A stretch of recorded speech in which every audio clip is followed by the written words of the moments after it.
নির্বাচনী পরিকল্পনার খসড়া চূড়ান্ত করা হয়েছে এবং চলতি সপ্তাহে চূড়ান্ত রোডম্যাপ প্রকাশ করা হবে বলে জানিয়েছেন নির্বাচন কমিশনের ইসি সিনিয়র সচিব আক্তার আহমেদ। সীমানা পুনর্নির্ধারণ নিয়ে ইসি সচিব বলেন, সীমানা নির্ধারণের ৮২টি আসনের বিপরীতে ২৪শে আগস্ট থেকে শুনানি শুরু হবে, চলবে ৪ দিন। আক্তার আহমেদ বলেন, ভোট কেন্দ্রে বাড়ছে না, তবে ৩,০০০ ভোটারের জন্য একটি ভোট কেন্দ্র থাকবে। একটি বুথে ৫০০ এর জায়গায় ৬০০ করে ভোটার থাকবে। এনআইডি সংশোধন প্রসঙ্গে ইসি সচিব বলেন, এনআইডি সংশোধনের জন্য যে আবেদনগুলো প্রাথমিকভাবে বাতিল হয়েছে সেগুলো পূর্ণ বিবেচনার সুযোগ রয়েছে। বর্তমানে সারা দেশে এই ধরনের আপিলের সংখ্যা প্রায় ৮০,০০০।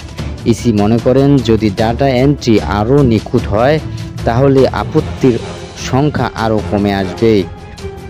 ভোট কেন্দ্রে স্থাপনা ও রাজনৈতিক দলের নিবন্ধনের প্রসঙ্গে ইসি সচিব বলেন, ভোট কেন্দ্রের স্থাপনার নীতিমালা নিয়ে আলোচনা হয়েছে। ভোট কেন্দ্রের সংখ্যা বাড়বে না, বরং বিদ্যমান কেন্দ্রগুলোতে ভোটারদের উপস্থিত সমন্বয় করা হবে।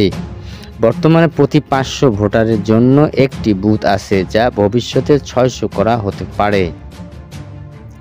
রাজনৈতিক দলের নিবন্ধনের বিষয়ে সচিব আরও বলেন যে ২২টি রাজনৈতিক দলের আবেদন মাঠ পর্যায়ে যাচাইয়ের জন্য পাঠানো হয়েছিল, তাদের কাজ চলছে। যাদের আবেদন বাতিল বা বিবেচনাযোগ্য মনে হয়নি তাদের সুনির্দিষ্ট কারণ উল্লেখ করে চিঠি পাঠানো হচ্ছে। বাতিল হওয়ার পেছনে কোনো শর্ত পূর্ণ হয়নি তা স্পষ্টভাবে জানিয়ে দেওয়া হবে।